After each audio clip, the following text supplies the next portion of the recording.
It's time for Amityville in space! Everyone thinks because you're a zombie, you don't know good coffee. Well, they're wrong. There's only one brew that gets my seal of approval. Deadly Grounds coffee is my guilty pleasure. The aroma is so intoxicating. It brings all of my neighbors out of the woodwork. Deadly Grounds coffee. Coffee to die for and zombie approved. It's good to get a little deadly. Use the front door! Oh, they're so disgusting.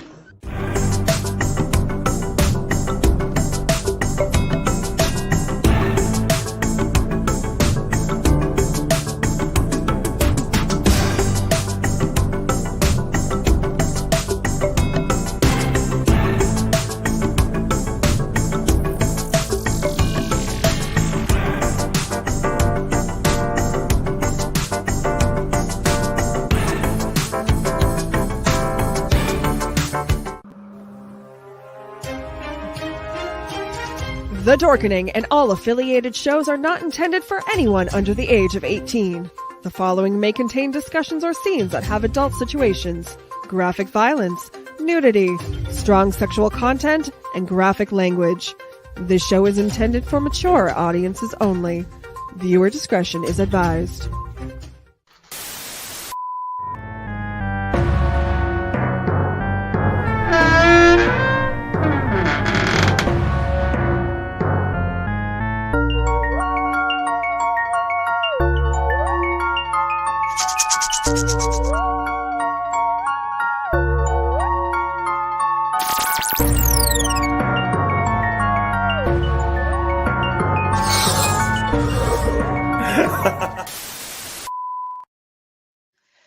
Hello, everybody. Welcome to another episode of Tomb of the Terrible.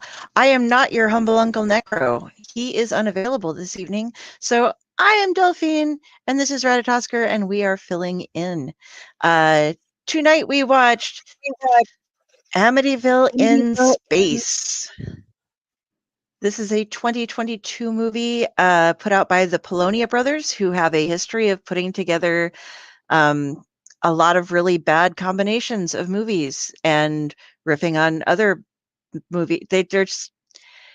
They're a thing. You either really enjoy them or you just kind of go, really?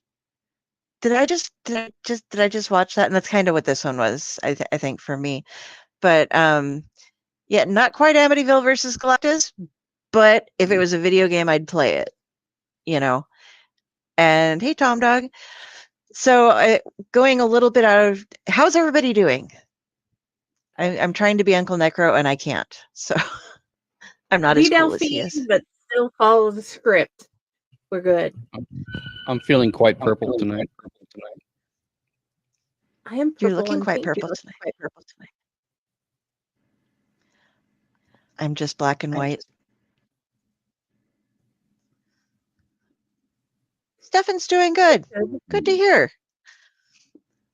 Okay, so this movie that we went on, UncleNecRo uses his sources for things. I'm going to use different sources because his sources are his things.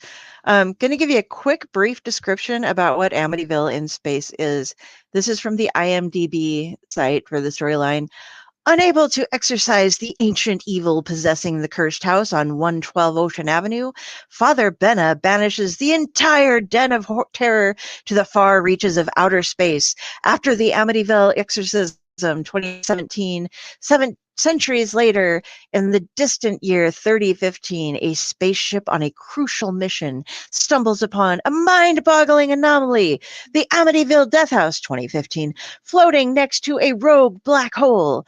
This time, Amityville's horror turns intergalactic, and in the ultimate battle between good and evil, can the crew prevent evil from contaminating the cosmos? That was from Nick Ragnarsson. I am read all over it, everywhere. Everywhere. I'm that awesome. Yeah. So this movie starts, and we do the spoilers, and they just rather than exercising the house, they just shoot it off into space. It's rather entertaining. Well, I couldn't watch most of it. I'm assuming it was rather entertaining. This is also a very non-friendly towards epileptics movie. There's a lot of flashing going on whenever it comes to the horror things. But okay, what do we start with? Who watched this for the very first time?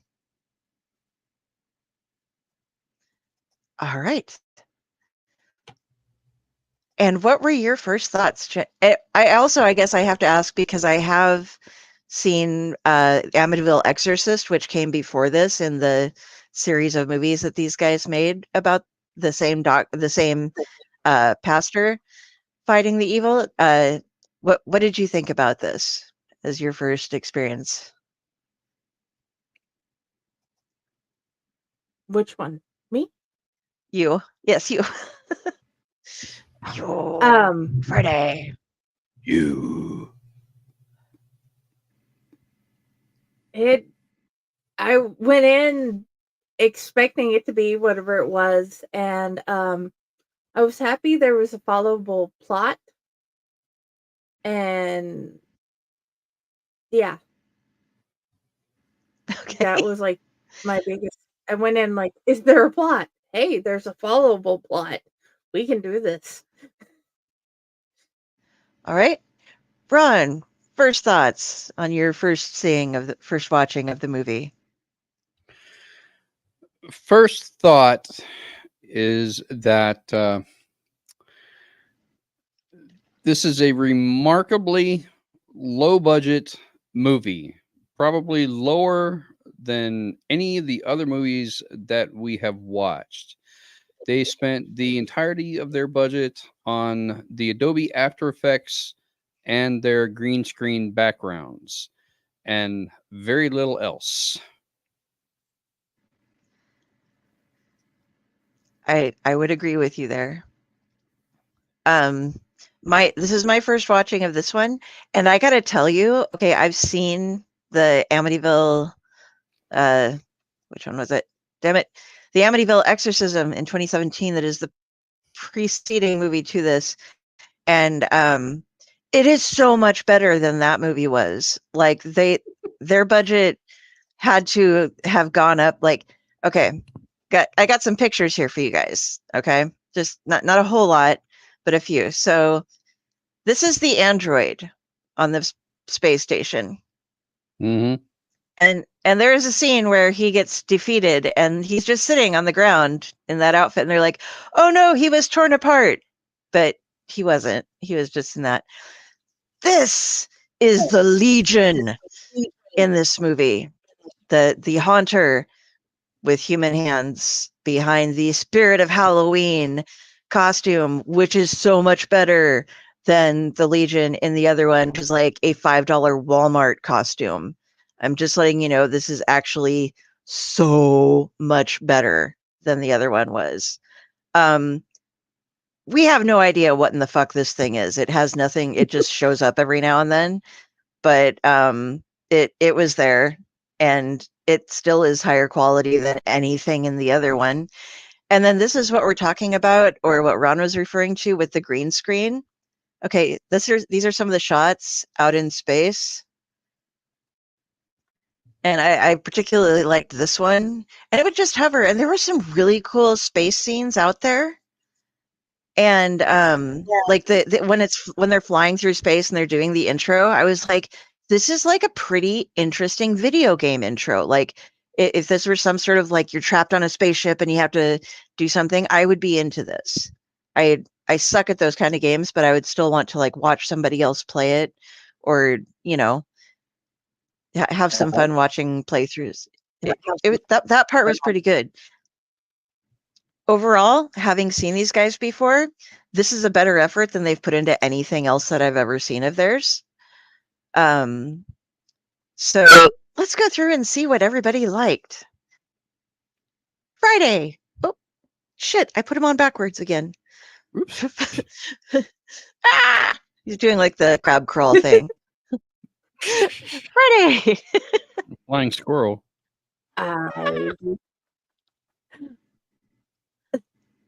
I love the squirrel. I loved that there was a followable plot. I thought it was funny that for the first time ever, the android cyborg thing had a gut. But yeah, it wasn't the worst space movie I've seen recently. And I love Josh's comment. I think I'd rather watch Dracula 3000 again. I'm like, I think I like this better than Dracula 3000, but yeah. Okay. Ren, what did you like from this movie?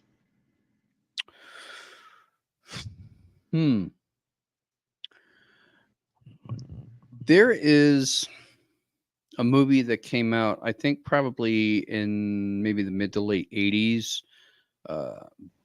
possibly even early 90s. It's called Dark Star, which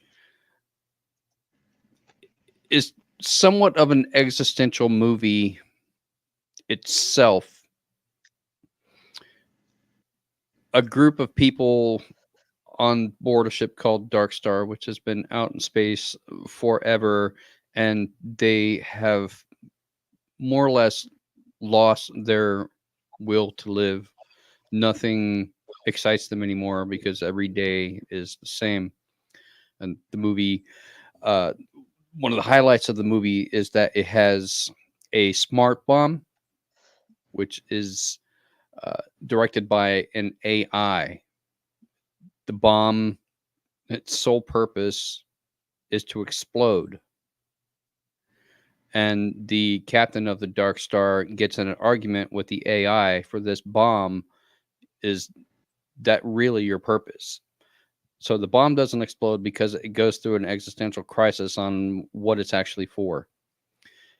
The entire tone of this movie, very much similar to the tone of Dark Star, where all of these actors essentially show like no emotion. They've been out in space for a long time, and maybe it's because the acting is dry, or maybe they're not great actors, but it amused me that even in their best efforts to show emotion, that it was not really convincing. Like they could care less what really happens with this house. It's just a curiosity, but okay, we should destroy it, whatever. So in a sense, I will put it outright that this movie sucks. But in the fact that this movie sucks, I actually kind of liked it. Okay. Yeah. I can get behind that. I was expecting to hate it a lot, and I didn't. I didn't love it by any means, but like I said, I'd watched the other one, and I tortured friends by making them watch it, and I put it on the wheel so we might end up watching it as well.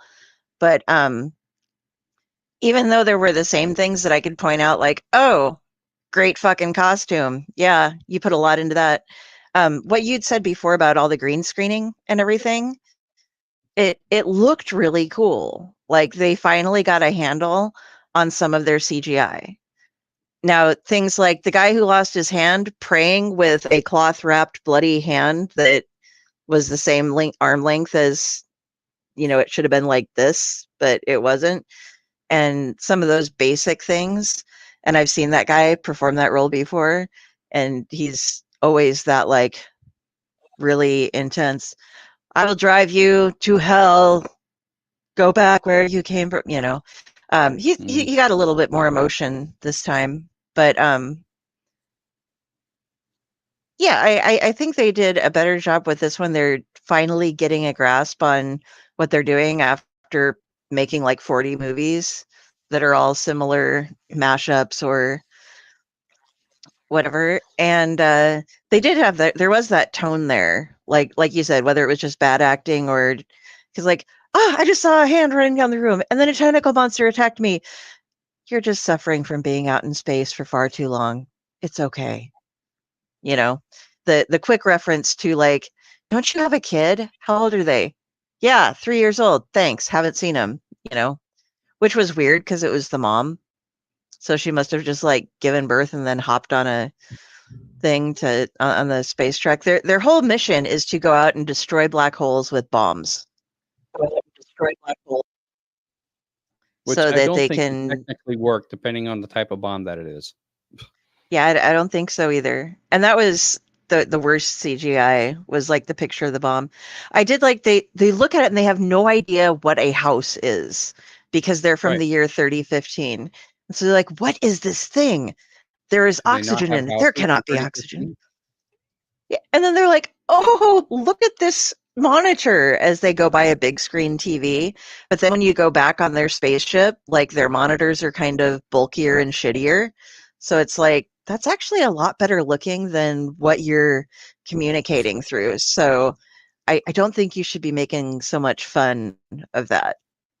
But yeah, they just had lots of silly comparisons. They open up the kitchen, they're like, "Oh, this looks like a nutrition station." Really? You don't know what do you live in 3015? You Right. speak the same language. They start talking about gods. What is that? Oh, I have a friend who has a tattoo of that. And it is an ancient relic of a long begone religion that was destroyed in the early days of this. And it was just, yeah. Like they don't have It religion was, anymore. yeah. But it was fun seeing them try to figure out like, we do not know what religion is. Do you know what evil is? We think we know what evil is. We aren't exactly sure, but let's go with it, what evil is. We might have to have faith. In what? We do not know how to pray because we are not religious, because we don't have religions. So, okay, let's have the priest. He can pray, right? He knows how to pray. Let's let him pray. Okay. Friday, what did you not like about this movie? I'm trying to be Uncle Necro as best as I can. I just squirrel out more than he does. Let me put it this way. On the first show I did with him, with just us, I said, I am not Dell. I will never be Dell. You're getting Ginny this time. So let's try to do that. And this time we are getting Dell this time. Instead of me trying to pretend to take your place, you're trying to pretend to take his place. None of us will ever be the other person, but we can try our best to follow the script of what's supposed to happen. As for what I didn't like, I couldn't find anything I generally hated. It was one of those movies that I didn't despise, I didn't hate. It was meh. I think I hate the problem, definitely the dry acting. The whole entire thing was generally meh. I would have loved a movie that was less meh. Okay. And then Ron's the Run. most analytical of all of us. And I'm like, well, now I feel like an idiot with some of his analytical, the way he looks at it. And oh, the Are, sippy cup. Did anybody else notice the sippy cup? no. What was the sippy cup? There was literally a kid's sippy cup in the cabinet, so you could tell it was one of their houses. And those Okay. kids that were in the picture were real. The sippy cup was from the kids. Okay. Did you notice the clock Yes. and how it kept changing time? Mhm. But only between 3 different time settings. I was trying to figure out if that was like, was it a functioning clock? Were they trying to pass on a message to us based on what time the clock said it was? I What don't was know. it? I just thought it was Didn't- interesting. There was a sippy Usually cup, something so like those that kids is a are real. continuity error. Very true. But it stayed on the same time for long enough that it couldn't have been functioning because it would have, unless it just happened to keep focusing on it on that time setting. But okay, Ron, we are ready for your opinions on what you did not like about the movie. What I did not like about the movie. One, I wish they had spent more time on the costuming to make them more believable in terms of their relative job positions. But at the same time, by the same token, you could say if they've been on board this ship for so long and they have stopped really caring, they're probably just going to resort to wearing whatever they're comfortable in. They all know what their positions are. Nobody's going to care what they're wearing.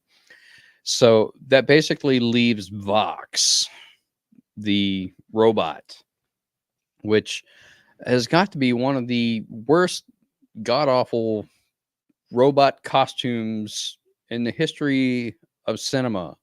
I mean, at least in Dark Star, they used those amber popcorn bowls to make space helmets, which look considerably better than looking like a stuffed baked potato inside a microwave. I don't know what that is. They could have at least taken some football gear, some football pads, spray painted them a shiny black, and put some corrugated rubber hose around them and made a more convincing robot outfit than that. So that's one of the main things. The script in and of itself, I don't really have much of a problem with, because I thought that the story was fairly well laid out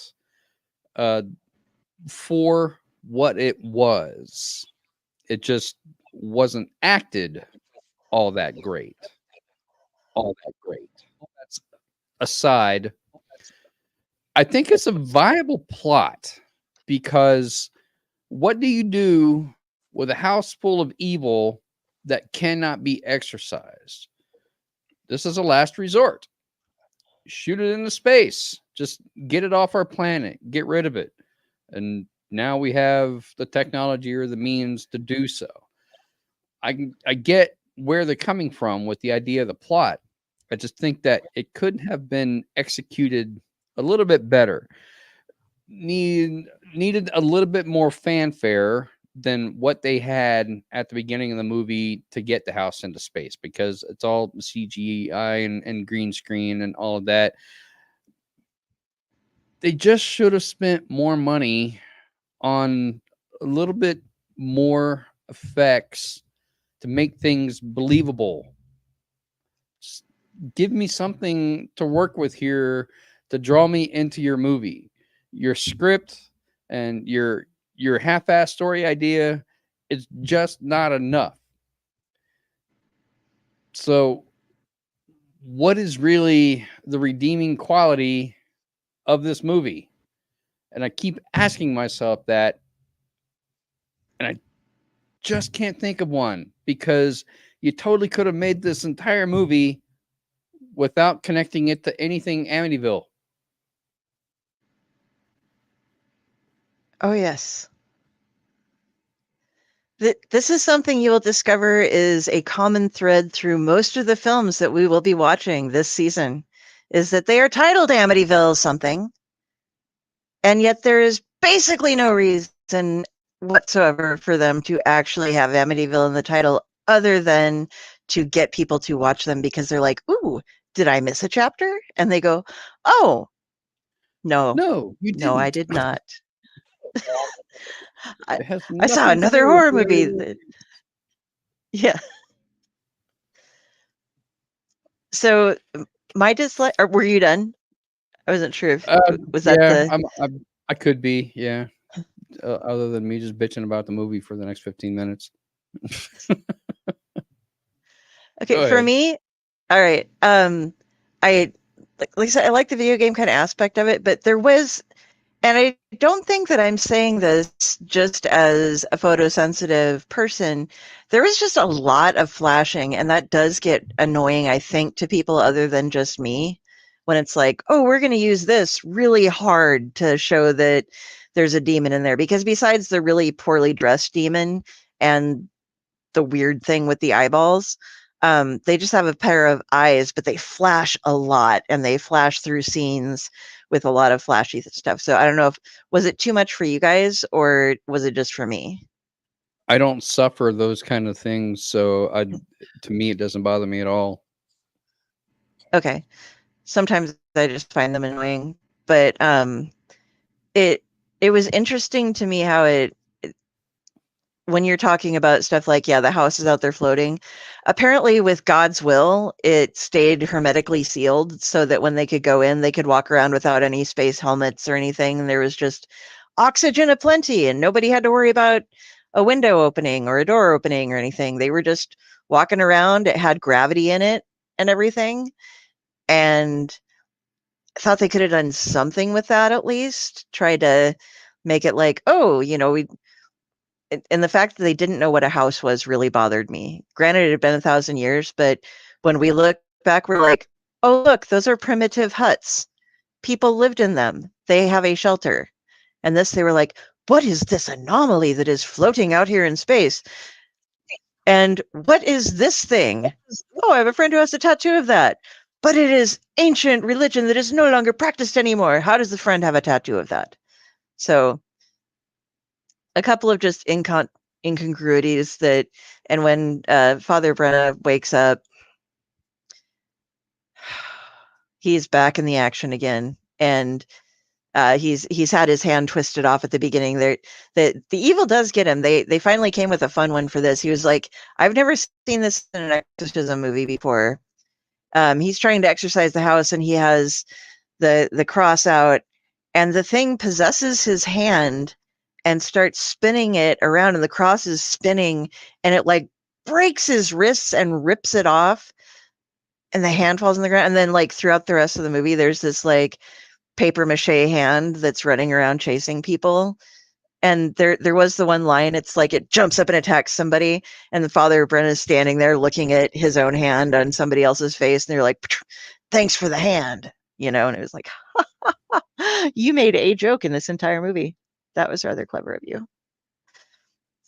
So yeah, I think I'm with you. It was meh. It had some entertaining points, but it really needed to go deeper into those entertaining points to make it something that we would want to see more of. I think if they'd been able to explore a bit more, or funded things slightly different, maybe done a couple of run-throughs with the acting and such, it might have been better.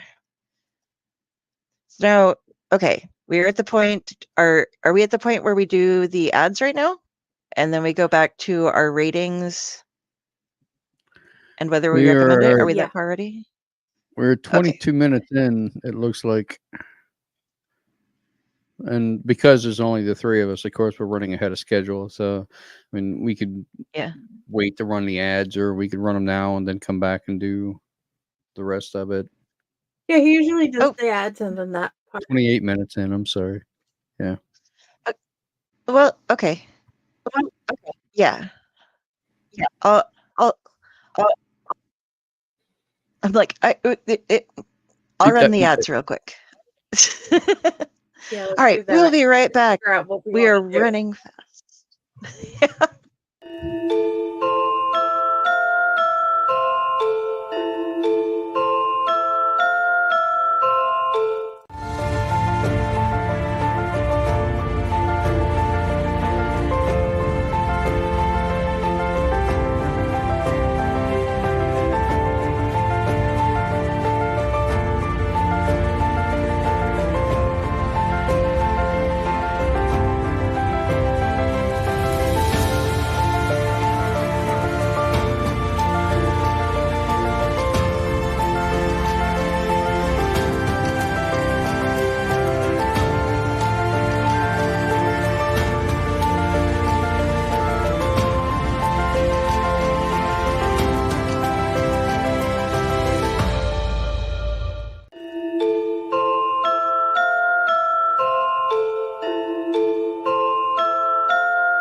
Greetings and shabebans. We are the Retro Reductopus Cephala Podcast, a long-form bi-weekly show that celebrates all of the things that made growing up awesome. Yeah, that sounds good, but I don't know what all those words mean. I think what Parasite seems trying to say is that on Retro Redoctopus, we explore a range of retro goodness, from toys, video games, and movies, to cartoons, and even snacks and school lunches. Oh. And we do it all with a positive spin, a slew of killer guests, and some very adult language. And you know what else is cool? No. This crazy show is part of the Your King Podcast Network with new episodes every Technical Tuesday. What's that? And if waiting 2 weeks for a new episode gives you a sad, know that we drop bonus episodes all the time, like the off-format Crow's Nest and an interview series we call The Brig.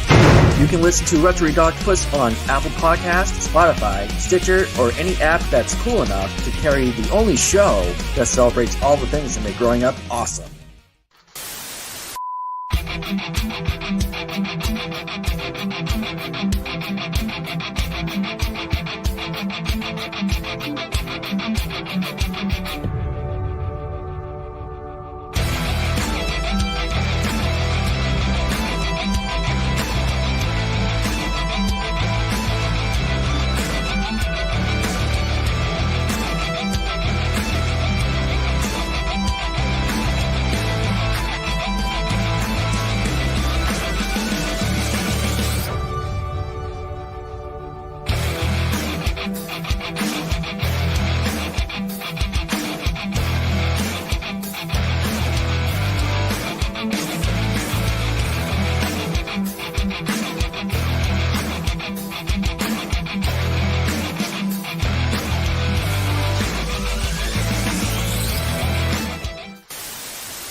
Hey, everybody. Welcome back to Jim with Terrible. Our background changed. Hooray. And there was much rejoicing. Actually, hold on a second. Where did it go? Where did it go? There was much rejoicing. Exactly. Finally, somebody gets it. Yes, we have it. I just never look for it. Okay, so on to the time. This is a time on the show where we rate it and say if we would suggest it to anybody, not because we have to and put it on things, but because we actually suggested it to somebody on purpose. New stipulation for Jenny. Forcing my sister with the. When does That it not counts. count to send shit to my sister?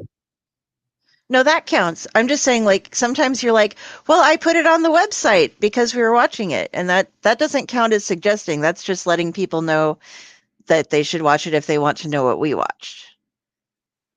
So that's the part that doesn't count. Suggesting it to your Still sister counts works. this time Yes. because I forced my sister to at least watch it with us. Okay. That counts. That's what sisters are for, right? Hi, Mahana. It's our Yes. adventurer. Mahana, you've missed out on the you missed out on the majority of the movie because there's only 3 of us reviewing it tonight, but it was Amityville in space. We are to the point now where we are rating and seeing whether we would suggest this to people. So, Freddie, what is your rating, and would you suggest it to people? I gave it a 5 because it, even though it was a meh, they tried. There was a followable plot, and it was very understandable. And there were parts of it that I generally thought were interesting. I did share it with my sister and be like, you know what? I have to do this. I want you to join me. And other than that, I shared it in the usual places. Like, why doesn't anybody else join me? Please. Well, more people come join us, like Mohana, and Stephen. You must watch movie. Mahana. Tom Dog, Stephen, and Mohana. Please watch movie next time and join us on here. Yes, you're always welcome to join us and say, oh, I watched this. Wow. Let me tell you about it. Ron, how would you rate Well, this movie, Ron? do I have to? Yes. Okay. First, I want to say thank you to Tom Dog and Stefan and Mahana for being regular viewers of the show. Uh, Without you guys and all of the other viewers, there would be no point in us doing this other than flapping our gums to each other, which we can easily do offline. So you make it worthwhile. To that end, I would not recommend you watch this movie because you would be wasting your time when you could just as easily be doing something way more entertaining, like watching paint dry or scooping the litter box or cleaning out the bottom of your trash can from when your child puked in it last night when they woke up from a dead sleep and had too much spaghetti and meatballs. So many more things that would be far more entertaining than watching this movie, like sticking little pieces of bamboo under your toenails or using sewing pins to keep your eyelids open so you can watch all of the Nightmare on Elm Street movies back to back, one after another, through the witching hour, which I think would be much more enjoyable than having to sit through this movie one more time. And I know that goes against what I said earlier about the fact that I did actually kind of like this movie, even though it really sucks. And to expound upon that a little bit, I think it's because this movie sort of reminds me of the tone of Dark Star and the fact that, like Friday says, it does have a followable plot. The writing is okay. The acting kind of sucks. The effects are terrible. They did not spend a lot of time in developing the stuff that would make this movie look good. They could have thrown a lot more budget at it, but the plot in and of itself is decent, which I think is the only reason that I actually liked it, because I could see myself writing something like this just for shits and giggles. To put that all together into a rating, unfortunately, I cannot give it as high and mighty a grade like Friday did with giving it a 5. But it's still better than that god-awful piece of crap Prey that we watched before. So I'm going to give it a 3 and watch this. If you want a cure for insomnia, then you should watch this movie. If you are a student in a cinematography class or a filmmaking class and you do independent filmmaker videos, 24-hour challenges, then watch this movie because you'll know exactly what not to do to make a good movie. And other than that, don't waste your time. And that's all I got to say about that. Okay. And Ratatosker and I, well, we've suffered through these brothers before in the same franchise, but we're not going to let us. I would. Long day. Us two. We had to watch this. I'm not going to let my rating be based on they got better, because they should have been better to begin with. Especially after as much time as they've been making movies. So I'm not going to go quite as bad as you, not quite as good. I'm going to go with a 4, and I would only recommend it to people who really like stupid movies. I think it's okay for the B rating crowd, the B movie crowd. It's it's got its little points, and maybe people who are into Halo or something be like, hey, watch this, then make a video game of it. I don't know if that's what Halo's like or not. I can't remember what the name of the one is where they're running around in space. There's a lot of them, but it would be fun to have this be a module for a game, type thing. If you're playing like a futuristic TTRPG or something like that, be like, oh, and suddenly the haunted house shows up out in space. What are you doing? But so yes, I'm giving it a 4 and suggesting it only to a very specific crowd. And now we move on to the part of the show where usually Uncle Necro would be reading us the 5-star reviews on Amazon or on on Amazon Prime. However, there were no 5-star reviews on Amazon Prime. In fact, there basically weren't any reviews on Amazon Prime because nobody cared enough about this movie to actually give it reviews. So I went looking, and instead of stealing from somebody's blog, I found a site called Letterboxd and grabbed some of the reviews from there. This first one gives us a little bit of insight into it. This is by Tony the Terror, and he did give it a 5-star review. Well, it finally happened. They took the Amityville franchise to space. What number is this unofficial sequel? I absolutely lost count at least 100 sequels ago. But what I can tell you is that Amityville Evil does a lot better in space than it did in the hood. The reason I love Mark's movies so much is because sometimes he just amazes me with how creative he gets on a budget of handshakes, hugs, and a cast wrap at Pizza Hut, no sides. Like, really, he uses his own house as the interior of the Amityville house. And even though I've seen that house, the same house in other movies, you stick Titus Himmelberger in a futuristic looking costume and add in some laser beams, and somehow I'm sold on it not being the same house I've seen before, and it's movie magic. In its simplest and purest form, you put Titus's wife in front of a futuristic looking computer data screen with scientific mumbo jumbo scrolling along the side of the screen, and I'm having almost as much fun as I was watching Resident Evil because I just love how genius and dedicated it all is. You're either into Polonia movies or you aren't. And if you aren't, I don't know what the hell to do with you, but I still love you. This movie won't change your feelings, nor will any others in the vast Polonia library. But I really dug this and think it's one of the better ones in recent history. Good times all around. I also love seeing Mark's son listed on the credits because we are going to keep this legacy going, baby. Wow. And yeah, that there's one that I'm going to skip because it goes through like a huge amount of scientific facts in the background. So, okay, next 5-star review by Horror Soup Caleb. This is one small step for Amityville, one giant leap for Amityville kind. Right there. That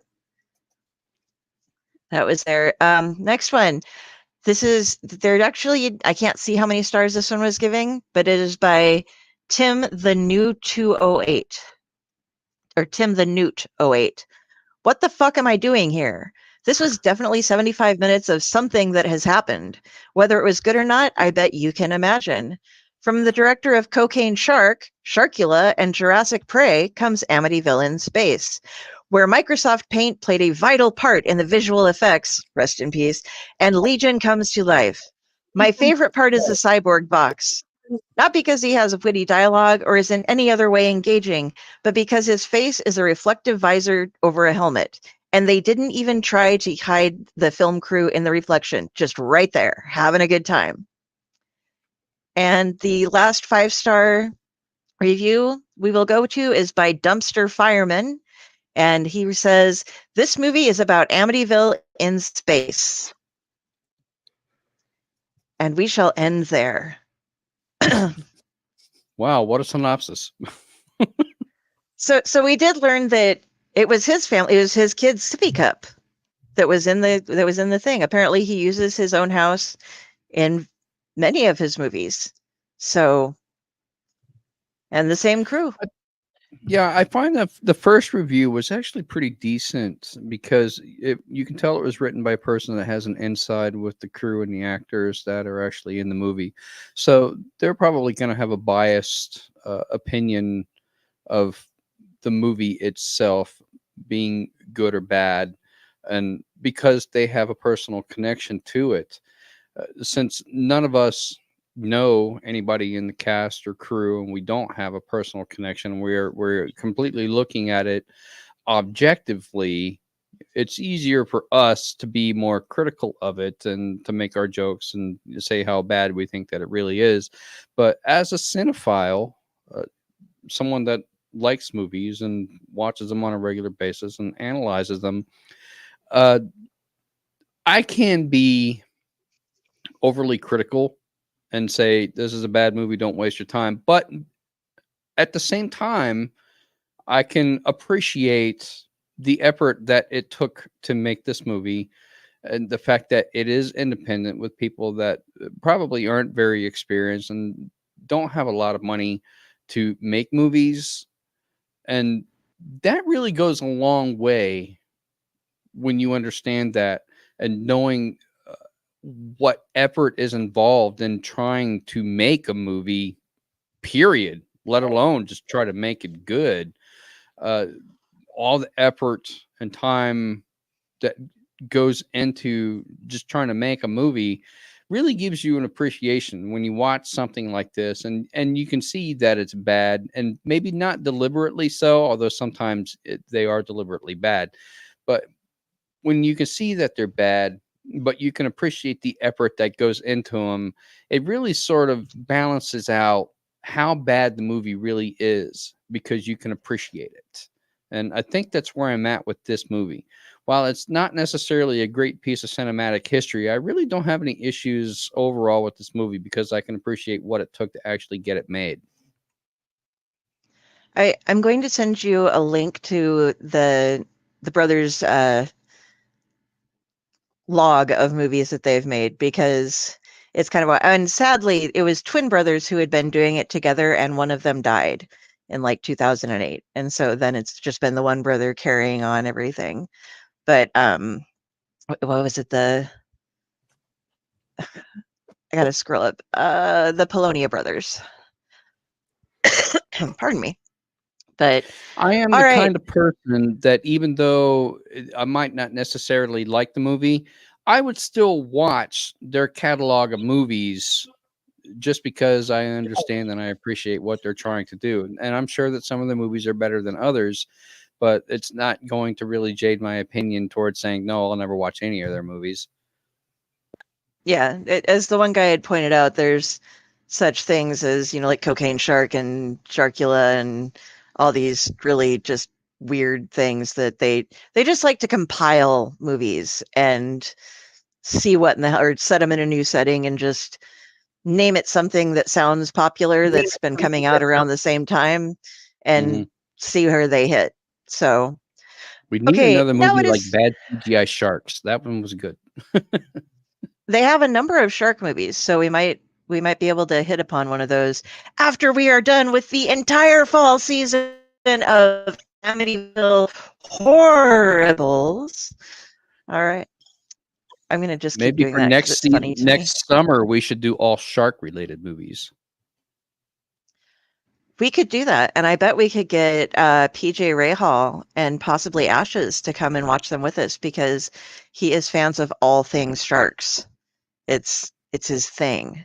So we might give that a try. And who knows, maybe I don't know. I didn't check the wheel recently. The wheel? We should check the wheel. Maybe there's Amityville with sharks coming on. I'm not sure. But I'm going to go ahead. I'm going to go ahead and throw up the wheel, and we shall see what we are getting next time. And as we don't have a soundbite doing the catch 'em kill 'em because nobody thought to make one, and I don't want to steal from the movie and get in trouble, I'm just going to chant that because that's what I do. I am that person. So here we go, everybody. I'm going to full screen this. Look at all we have to go through. All right. And it's time to spin. Catch 'em, kill 'em, catch 'em, kill 'em, catch 'em, kill 'em, catch 'em, kill 'em, catch 'em, kill 'em, catch 'em, kill 'em, catch 'em, kill 'em, catch 'em, kill 'em, catch 'em, kill 'em, catch 'em, kill 'em, catch 'em, kill 'em, catch 'em, kill 'em, catch 'em, kill 'em. And we have the last Amityville movie, 2023. Woo! And the biggest problem with that is that there are already other movies in the Amityville series that are in production right now. So it's not actually the last Amityville movie ever put out there. But it is one. So Let's see, is this a to be or not to be? Yes, I it should is have a looked at. 2B. All right. So I think we all of shall those Amityville movies are on Tubi. hopefully there are some that I will not put on the list, and you guys can look up the Amityville. Just search Amityville blank, and you'll find tons, hundreds of movies that decided to use Amityville in the title. And there are some that I will not put on there because even though I love to torture people, I am not, I'm just not going to go into it. Yes, it's naughty things. We're going to keep out of those. So, all right, before we close tonight, Jenny, where can we find you? I'm still at Owlite. I'm still at Fake Horror. And if you actually want to find me, I'm at Friday with the Library in the Blue Box on my author page, Jennifer Elliott. Right? Run! Where do you want people to find you? If you want to find Jenny, she's hiding in a closet because that's where she streams from. Exactly. If you want to find me, head on over to my author page on Facebook, Ronald W Gillespie Jr. -author. And every now and then I will make updates about my writing process, which admittedly has been slim to none lately, and Slim's out of town. You can also find me on TikTok under @WolfDojo. I am a martial artist by trade. And sometimes, occasionally, I make martial arts related content for TikTok, although same with writing, it's been pretty much slim to none. So you can find me here on Owlite, which is probably where I'm going to be for the foreseeable future, watching all of these really crappy Amityville movies. And if you can't find me, find Jenny and she'll find me for you. Yep. All right. No. And if you want to find me, look for Carrie, Kari Sanders on Facebook. If you see this as the avatar, that is me, and I am judging you. And you can go ahead and look there, and you'll find a list of all of my things, my author page, links to Owlite stuff, links to splash pages that I do every Tuesday. Pardon me. I've got a squirrel in my throat. But I don't know. Giggity. Ratatoshka. Oh my. But yeah, we've got some great shows coming up. Getting ready for the next 2 Sundays in a row. We're going to have Ellen Datlow on the first one in a clutch, and we're going right after that. I'm sorry, I am coughing so hard. I'm trying to get everything settled. We're going to have Bridget Nelson and Jeff Strand, a wonderful couple who write amazing things, are going to be on the next week. So be sure to tune in those. We'll get the thumbnails and events and stuff up for you soon. That's what I'm going to be doing after I get done with this. So thank you all for joining us tonight. Don't watch this movie unless you're really bored and have just no, like nothing, like no, if it's like, well, it's either this or stabbing myself in the eye with a plastic skewer for trying to fit it into a weird cocktail. I mean, that's better than that, but just marginally. So, yeah. I am honestly going to rewatch Paw Patrol, our number blocks again, instead of redoing this. At least that way, there's going to be some fun entertainment of my kids singing and dancing. All right. That note, good night, everybody. We love you. Happy Stay safe. trails to you.